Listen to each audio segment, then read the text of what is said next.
Is there another band out there? I mean, maybe the Rolling Stones. Rolling Stones, but I mean, I think we're the only band in history that's worked every year for 57 years.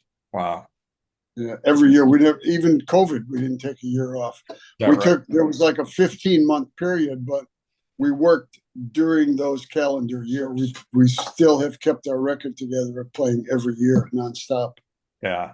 That truly is amazing. You know what? For me too, I got to tell you.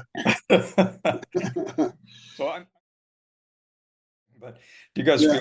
feel the touring is the best way for you to bring in income still over Oh record? yeah. It's always the way that we have brought in the income, except for like the major writers in the band, Robert and Jimmy and Terry when he was with us.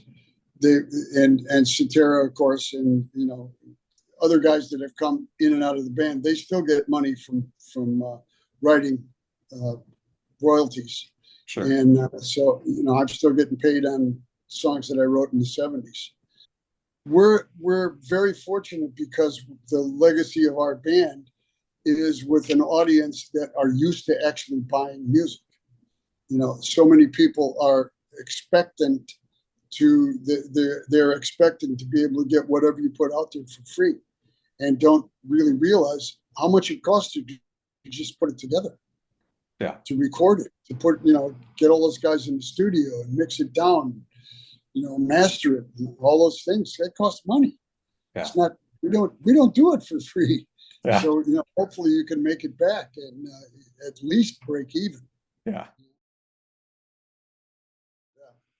So if you're talking about using a little bit less air in the upper register, there must be something you do that counteracts that, and I assume that's tongue placement. Tongue placement, so the tongue arches and the air goes up over the top, and the lips buzz. You just put the lips in place, and as you go down, the jaw drops, and you get the lower notes, but you keep the lip in the same place, tight corners. Way back when, and when it got to Maynard, it's going, man. I think I'm going to be down an octave for the rest of my life, because there was no note that was ever too high for Maynard. Yeah. It So was amazing. did you ever get to And play? then when we met him, yeah, he played a solo on one of our records when we were at Really? Criterion Studios in Florida, Okay. and he gave me one of his jet tone mouthpieces, which is pretty much a flat piece of metal with a hole in the middle.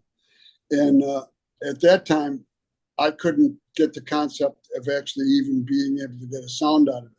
So that's how much of my lip I was immersing inside of the cup.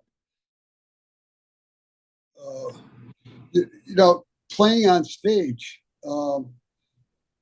it took a while for me to learn how to come out of my shell. I was always very shy, painfully shy, and this business has actually helped me to grow up and you know uh, be more personal to people. Mhm. And because I didn't know how to do that for a long, long time. I mean, you could only hide so much, and there was at least six guys, five other guys I could hide behind when we first started. So I just sort of stand there, real still, and maybe all they do is hear me but not notice me. It's like back to school. Don't call them. Don't call them. Yeah.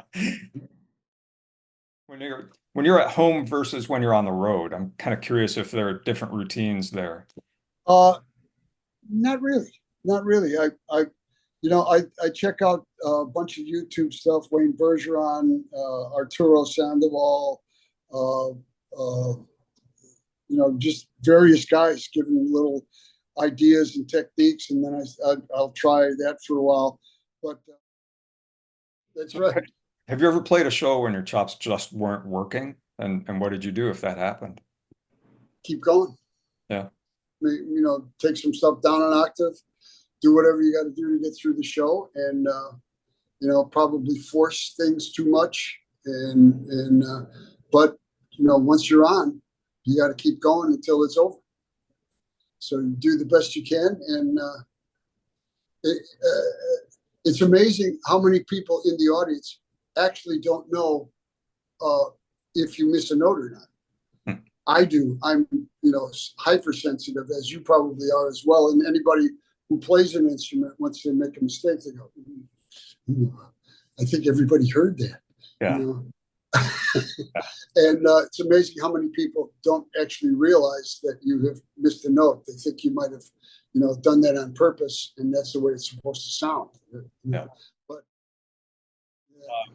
I want to go back to slow practice because I do a fair amount of teaching, and man, especially with my younger students, I have a hard time getting them to believe that slow practice is that important. They all want to play it fast. They just want to play it fast right away. And then they make mistakes two-thirds of the time and they ingrain bad habits, you know?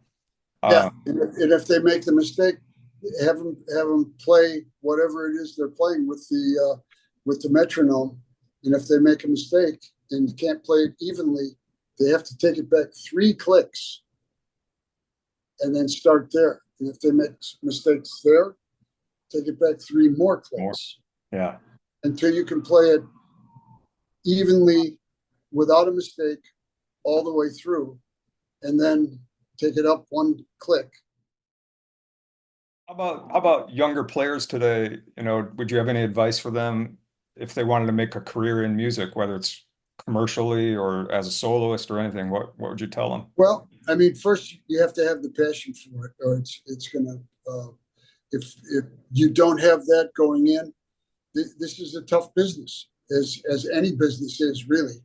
But the music business is not easy, and you have to want to be here and uh, be able to work at it and accept rejection, because it's Uh, anyway. Here I am today, amazing. I'm the luckiest man in the world, really, yeah, to be in the position I'm in. There's no other job like what I have. yeah, that's really not.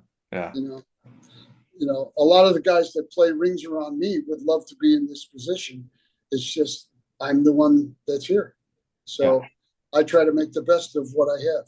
yeah, yeah. Like I said, I'm luckiest man in the world. So being able to give something back and do an interview that might help somebody else. Most of the time I'm going, why do they want to talk to me? What the hell can I, you know, espouse to them that they haven't heard from someone else better than me? Yeah, So I still look at it the same way. So if that's an there's easy one something for that me. I'm sorry. That's an easy one for me to answer because I've been listening to Chicago since I was, 16, 14. Yeah, You know. yeah, And so I've been hearing you on CDs, on the radio, all of that for most of my life. So yeah. it's really cool Very for cool. me to be able to sit here and All chat right. about these things. So Thank you very much. I appreciate it. All right. thanks, Lee. I'll see you tonight. Okay. Bye, Del. Bye.